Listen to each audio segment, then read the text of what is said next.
Dzień dobry Państwu, z tej strony użytkownik nieaktywowanego systemu Windows 10 Pro, aka Wojciech, i witam Państwa w mojej audycji audiowizualnej, w której przedstawię Państwu, jak na klocki z Mechabricks nałożyć teksturę w Blenderze.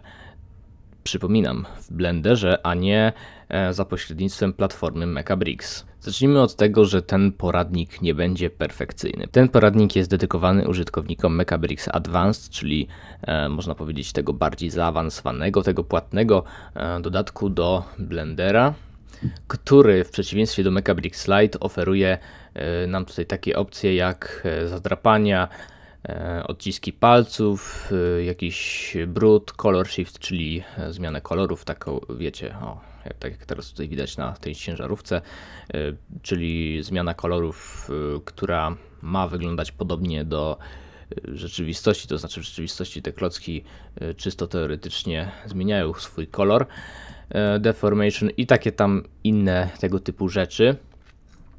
Dlatego, że w dzisiejszej audycji chciałbym zrobić tą właśnie tutaj ciężarówkę, jak widać, z logotypem słynnej firmy kurierskiej DHL, tyle że chciałbym to zrobić w ten sposób, żeby nad tym logotypem były widoczne różnego rodzaju fingerprinty, zadrapania i tak dalej. Ok, a więc zacznijmy od stworzenia naszej ciężarówki, a raczej jej zimportowania w warsztacie Mechabricks, dlatego też w tym celu wejdziemy sobie w warsztat Mechabricks. Dzień dobry. I teraz tak, ta ciężarówka, którą tutaj Państwo widzicie, ten oto DHL, to jest ciężarówka z oficjalnego zestawu LEGO City o numerze 3221. Jak sobie wpiszemy LEGO 3221, ja już tutaj wcześniej wpisywałem w wyszukiwarce, no to proszę Państwa, mamy tutaj dowód, że to jest oficjalny zestaw LEGO City 3221. Taka oto fajna ciężaróweczka. I co zrobić, żeby ta sama ciężarówka pojawiła się tutaj w warsztacie? Musimy ją zimportować. Dlatego też wchodzimy w File, Import, format Mechabricks, albowiem w tej bazie jest ta ciężarówka dostępna. Tutaj mamy różne kategorie, to jest akurat moja osobista kategoria, w sensie różne pierdoły, które tutaj robiłem wcześniej. MOC, Sets, tutaj mamy minifigurki, ale skupmy się na Sets. Szukamy kategorii City, znaczy folderu City, dalej Traffic i tutaj powinna się gdzieś trafić, to znaczy pokazać ciężarówka. Zaraz ją znajdę. O, proszę bardzo, mamy ciężarówkę, jak sami Państwo widzicie. I teraz tak, będziemy musieli wyrzucić parę rzeczy z tej ciężarówki, to znaczy z tego zestawu. Z tego co tutaj widzę, to jest wszystko pogrupowane, także zajebiście. Dobrze, usuniemy sobie tych tutaj panów. Te paczki, one są... Momencik. To są wszystkie paczki. Dobra, wyrzucamy to w cholerę. I wózek widłowy też. I teraz tak, tą naczepę fajnie było sobie obrócić, dlatego też obrócę ją równolegle do tych tutaj linii. I ją troszeczkę tutaj przesunę. Najlepiej tak, żeby tutaj właśnie ten bolec do tej dziurki wlazł. Jakkolwiek dziwnie to nie zabrzmi. Tylko on mi tak nie za bardzo wchodzi, dlatego też pozwolę sobie tutaj Transform Grid zmniejszyć, albo raczej zwiększyć, żeby bardziej precyzyjnie tutaj, żebym mógł bardziej precyzyjnie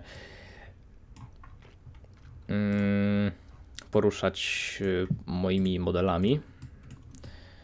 I co ja tu jeszcze zmieniam? Co tu jeszcze jest do wymiany? Albo modyfikacji drzwi. Tutaj te drzwi sobie zamkniemy i te tutaj również zamkniemy. I tu jest wszystko ok, ale jest jedna rzecz, którą na pewno trzeba wyrzucić. To jest to. To jest klocek numer 59349, to jest ten sam co te tutaj klocki, tyle że ja je wyrzucam, dlatego że z nimi później będzie problem.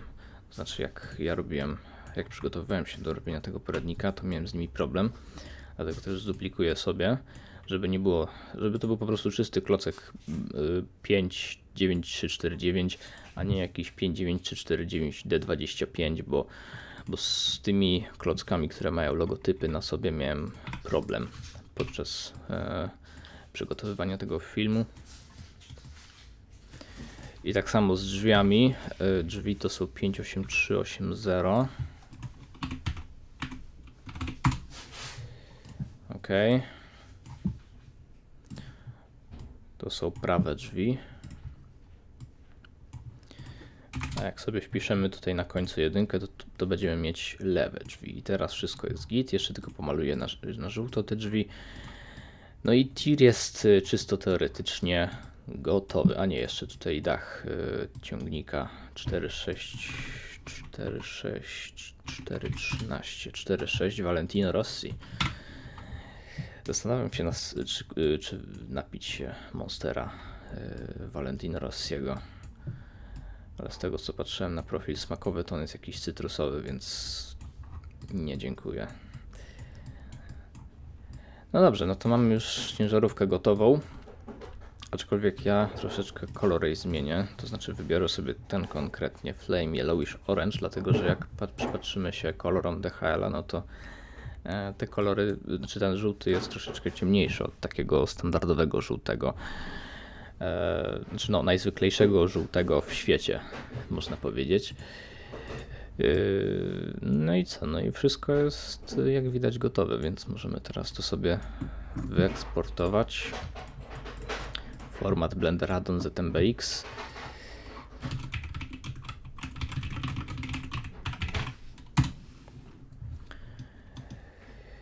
I to jest generalnie wszystko, jeżeli chodzi o ciężarówkę, natomiast jeżeli chodzi o logotyp, no to ja tutaj sobie ściągnę z tej stronki logotyp DHL Excellence Simply Delivered. No i to wszystko, co potrzebujemy. Oczywiście tu są jeszcze inne logotypy, ale akurat ten wybrałem, ponieważ te tutaj są żółte i nie mają kanału alfa, w przeciwieństwie do tego. A ten ma kanał alfa i będzie przezroczysty, na czym mi zależy, to znaczy tło będzie przezroczyste. Ok, a więc jak już wyeksportowaliśmy nasz model, to teraz musimy go zaimportować do Blendera. W tym celu wchodzimy w zakładkę File, Import, Mechabricks i szukamy naszej pięknej ciężarówki. Ciężarówka do poradnika ZMBX. Jak sami Państwo widzicie, mamy naszą ciężarówkę w Blenderze. I pierwsza rzecz, którą zrobimy, która będzie bardzo ważna, jeżeli chcielibyśmy uzyskać taki efekt, czyli ten logotyp, czyli jeżeli chcielibyśmy, żeby ten logotyp rozciągał się po różnych klockach, co jest bardzo ważne, musimy zrobić jedną rzecz. Jak sami Państwo widzicie, ten trailer ma tutaj klocki raz, 2, 3, 4, 5, 6 razy, no nie wiem ile to jest dokładnie, ale w każdym razie te tutaj ścianki są takie same. Co może być później problematyczne, dlatego że te klocki tutaj mają zlinkowane tekstury. Nie wiem jak to wytłumaczyć w języku etymologii blenderowej, ale jeżeli na przykład, jeżeli te tekstury będą zlinkowane, no to będziemy mieć taki problem. O, tutaj na przykład na tej ciężarówce mamy takie zjawisko właśnie. Proszę spojrzeć. Zrobimy sobie UV Editing. Jak sami Państwo widzicie, enkodowanie przeciążone, przepraszam najmocniej. Może zrobimy Rendered View, to teraz będzie lepiej to wyglądać. Jak sami Państwo widzicie, te tutaj części są zlinkowane, to znaczy one mają zlinkowane tekstury i teraz jeżeli na przykład zrobimy sobie, jeżeli na przykład zmodyfikujemy tutaj położenie naszej UV mapy, no to proszę spojrzeć co się dzieje. Ta tekstura na tym i na tym klocku rusza się w ten sam sposób, przemieszcza się w ten sam sposób, czego my nie chcemy, ponieważ wówczas będziemy mieć taki problem, że tekstury będą się powtarzać tutaj. I żeby tego uniknąć, musimy wejść sobie tutaj do Object Data Properties i musimy tutaj kliknąć ten guziczek. I ten guziczek, nie wiem czy jest jakaś prostsza metoda na to, ale on generalnie uwalnia te wszystkie klocki od tego linkowania, czy nie wiem jak to określić w języku etymologii blenderowej. Chodzi po prostu o to, że te klocki teraz będą niezależne od siebie i one nie będą działać na zasadzie papúżek nierozłączek, tak jak w tym właśnie przypadku, że jak mamy, że no chyba widać o co chodzi, że one będą musiały mieć albo będą tak zakodowane, żeby musiały mieć tę samą teksturę w tym samym położeniu, o takich samych wymiarach. No, nie wiem jak to inaczej wytłumaczyć, ale w każdym razie to samo robimy z drzwiami, bo drzwi też muszą być niezależne od siebie.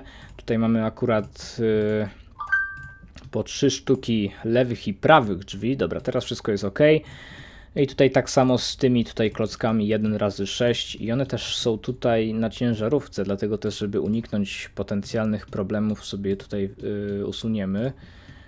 I to wszystko.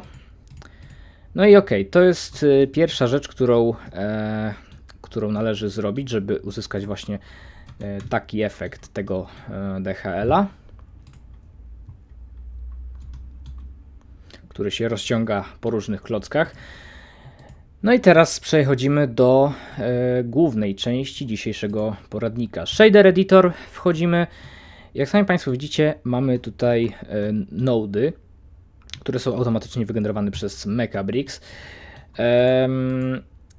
I pierwsza rzecz, którą musimy zrobić, to musimy zrobić nową teksturę z dokładnie takimi samymi nodami. Oczywiście później je będziemy modyfikować i kasować, ale generalnie klikamy ten guziczek New Material, Add a New Material i jak sami Państwo widzicie, nowy materiał się zrobił z dopiskiem 001. No i teraz możemy go nazwać, nie wiem, na przykład tekstura DHL albo DHL texture, whatever. Nazwa tutaj nie ma znaczenia, no chyba że komuś bardzo zależy, bo na przykład, nie wiem,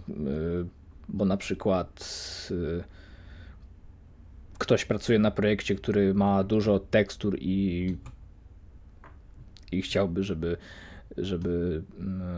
wiedział, co to za tekstura jest, za co odpowiada, do czego ma być ta tekstura, no żeby się po prostu człowiek nie pogubił. No ale dobra, w każdym razie mamy tutaj naszą teksturę zrobioną i ona w tym momencie jest na tym klocku, a chcemy, żeby była również na innych klockach, tych właśnie tutaj z boku, tak? Bo taki jest nasz cel, żeby ten DHL był na tych wszystkich klockach. I z tej strony również, tutaj te boczne ścianki i tutaj też z tyłu. No więc, co w tym przypadku zrobić, żeby na tych wszystkich klockach była ta sama tekstura? Teoretycznie możemy manualnie, nie wiem, zaznaczmy tutaj na przykład tą teksturę i wpisujemy DHL Texture i tutaj tak samo, aczkolwiek jest na to szybsza metoda. Po prostu zaznaczmy te wszystkie tutaj klocki.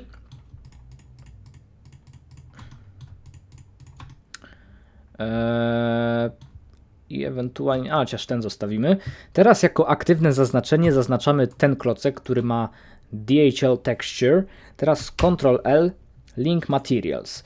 I ta opcja skopiuje materiały do tych wszystkich tutaj klocków. Jak sami Państwo widzicie, każdy teraz klocek tutaj, no klocek część ma tą samą teksturę. Teraz tak, ja tutaj mam gotowy projekt i ja sobie wejdę tutaj w Shader Editor. Tutaj mam generalnie gotowe nody, które za momencik skopiujemy sobie tutaj, które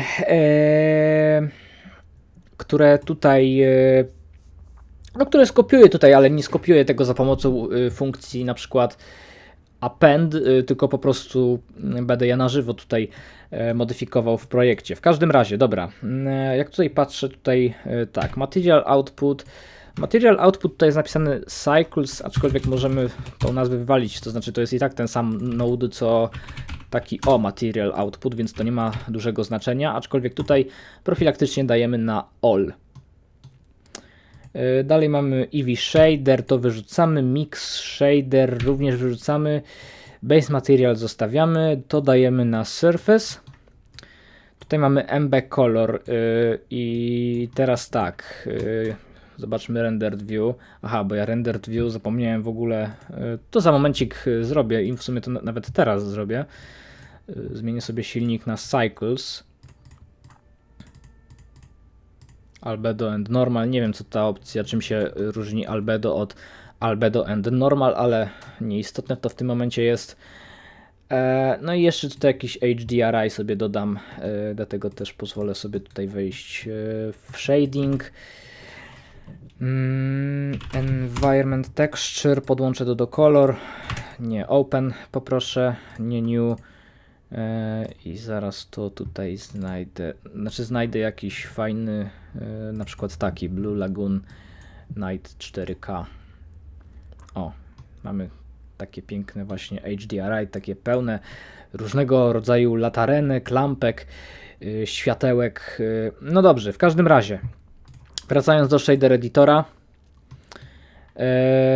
i wracając do mojego drugiego projektu na drugim monitorze. Teraz musimy wsadzić image texture i mix RGB. Mix RGB będzie pomiędzy, będzie konkretnie tutaj i kolor będzie tutaj.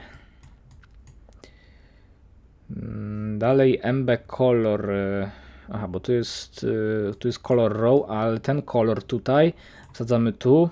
Dalej kolor z DHL-a wsadzamy do tutaj color 1 i alfę wsadzamy do faktora, aczkolwiek tutaj należy uważać, ponieważ jak otworzę teraz logotyp DHL-a, który ściągnąłem wcześniej, no tu na razie to nie jest na razie dobrze ustawione, ale muszę jeszcze jednego node'a dodać i żeby Wam zaprezentować, dlaczego tego node'a muszę dodać, to muszę zrobić tutaj project from view. O, proszę spojrzeć. Ten logotyp DHL-a jest w tym momencie, wyświetla się w tym momencie w ten sposób, tak? Czyli czarne tło, a napis jest przezroczysty. I w tym celu musimy zrobić invert i teraz wszystko jest git, majonez. Oczywiście możemy faktor też tutaj ustawiać, aczkolwiek faktor na 1 na razie sobie ustawimy i tak to zostawimy. I jak już mamy tutaj naszą teksturę gotową, to teraz możemy sobie zaznaczyć te tutaj klocki. Teraz wchodzimy w front view i też jedna rzecz, na którą zwracam uwagę w tym momencie. W tym poradniku rekomenduję Państwu, żeby Państwo umiejscowili ciężarówkę równolegle do tych osi, do osi X i Y. Znaczy, no wiadomo o co chodzi, żeby to nie było pod kątem 45 stopni czy iluś, tylko żeby to po prostu było proste, tak? Czyli w tym przypadku, no to ta ciężarówka jest w kierunku X przodem, no i żeby była równolegle z osią X. No, wiadomo o co chodzi, no. Ok, teraz tak, zaznaczamy te wszystkie tutaj tekstury. Teraz jak już jesteśmy w UV Editing, to Edit Mode wchodzimy i Project from View Bounce. I proszę bardzo, mamy już nasz efekt. Oczywiście można jeszcze Project from View, ale też trzeba się tutaj, znaczy no teoretycznie można, ale też no to takie troszeczkę mniej wygodne. A i jeszcze zapomniałem w ogóle, bo tutaj jak sami Państwo widzicie mamy takie zjawisko. Tekstury się powtarzają, to dlatego, że tutaj w tym nodzie z Image Texture jest opcja Repeat, tutaj mamy Extend, a tutaj mamy Clip. I teraz musimy ustawić Clip, jeżeli chcemy samo logo tutaj zostawić i no i teraz wszystko jest w porządku. Dobra, więc UV Editing ponownie, Project from View Bounce. Troszeczkę to sobie zmniejszymy, no i wszystko pięknie tutaj pięknie wygląda. Jeszcze tą stronę sobie zrobimy. Czy ta tekstura jest przypadkiem, momencie, znaczy ten klocek, czy on nie jest w jakiś sposób, nie, dobra, już mi się zdawało. Ale tył i tak też zrobimy, dobrze, także zrobimy tak, Project from View Bounce. To sobie odrobinę tutaj zmniejszymy. Nie wiem dlaczego mi nie wyświetla tutaj screencasta z jakiegoś powodu na UV Editing, chyba że tutaj jest wyłączony. No nie, właśnie, dobra, nieważne. W każdym razie mamy już drugą ścianę zrobioną i teraz jeszcze tył sobie zrobimy.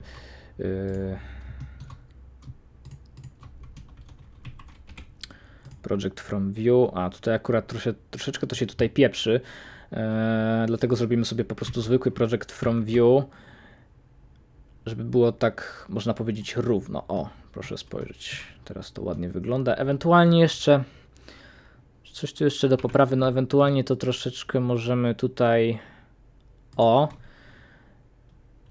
i to tutaj sobie, chociaż w sumie nie wiem, czy na te klamki, no zasadniczo możemy to jakkolwiek zrobić, w sensie, bo też chcę zrobić tak, żeby to dobrze wyglądało, a może zrobimy po prostu na górze, o, chociaż nie, o, albo tak, albo po prostu, nie wiem, w ten sposób. No generalnie tutaj można powiedzieć opcji jest dużo. Jakieś powiadomienie na telefon dostałem z Telegrama. No i szanowni Państwo, to jest wszystko w tej audycji. Udało się zrobić ciężarówkę DHL-a z napisem po boku, który się rozciąga na kilku teksturach. Ewentualnie można jeszcze, a w sumie zróbmy jeszcze naciągnik, tylko momencik, czy ten, no właśnie tutaj DHL Texture.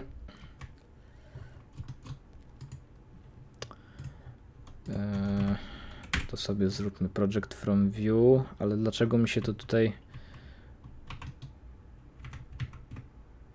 Aha, dobra, bo mi tutaj zeskanował jeszcze te sutki tutaj. Dobra, zróbmy coś takiego. Tylko tak, żeby nie było tego... Nie, przepraszam, co ja robię właśnie? Tutaj muszę zeskalować, o.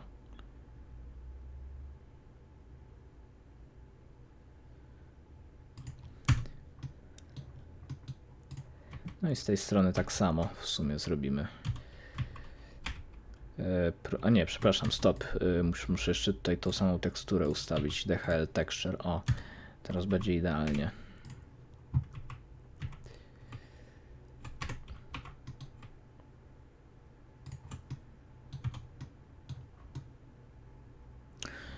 Jeszcze zrobię to w ten sposób, żeby tutaj nie było, no właśnie, tego tutaj.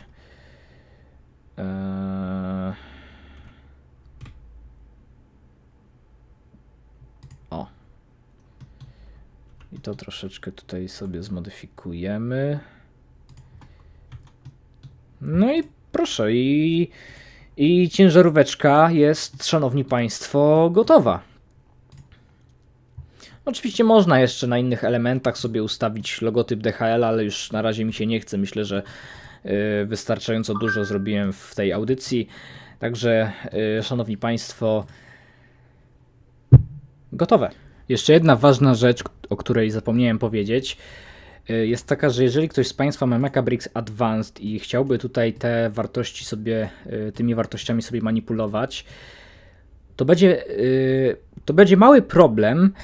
On nie jest jakiś niesamowity, ale jak zaznaczymy sobie na przykład teksturę właśnie tego DHL-a i wejdziemy sobie w Shader Editor, to możemy zauważyć, że wartości tutaj są inne niż tutaj w tych opcjach. Dlatego też to jest coś, na co chciałbym zwrócić uwagę. A jeszcze dirt sobie tutaj podwyższymy. W sumie wszystko na 100% możemy. Nie, dobra, color variation sobie zostawimy. Join areas. No i proszę spojrzeć. Mamy odciski palca na DHL-u? Mamy. Tutaj jakiś malutki... O, tutaj troszeczkę lepiej widać. No też trzeba dobre światło dobrać, żeby... Znaczy, dobre światło. Światło przede wszystkim, ale też dobrą perspektywę sobie wybrać, żeby zobaczyć, że są faktycznie te fingerprinty. O, jak sobie tutaj zbliżymy, to widać, proszę bardzo, mamy zadrapania, mamy odciski palców. No, generalnie jest wszystko fantastycznie. Na szybie to już w ogóle te odciski palców są widoczne. Także jest super.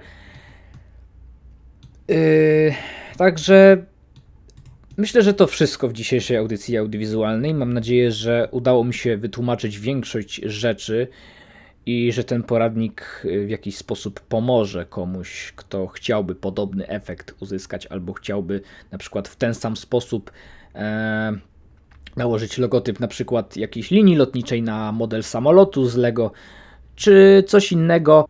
Mam nadzieję, że ta audycja się Państwu podobała. Długo mnie nie było, albowiem zostałem studentem. Jakiego kierunku, na jakiej uczelni, nie chcę wchodzić w szczegóły. To wszystko na dziś. Żegnam.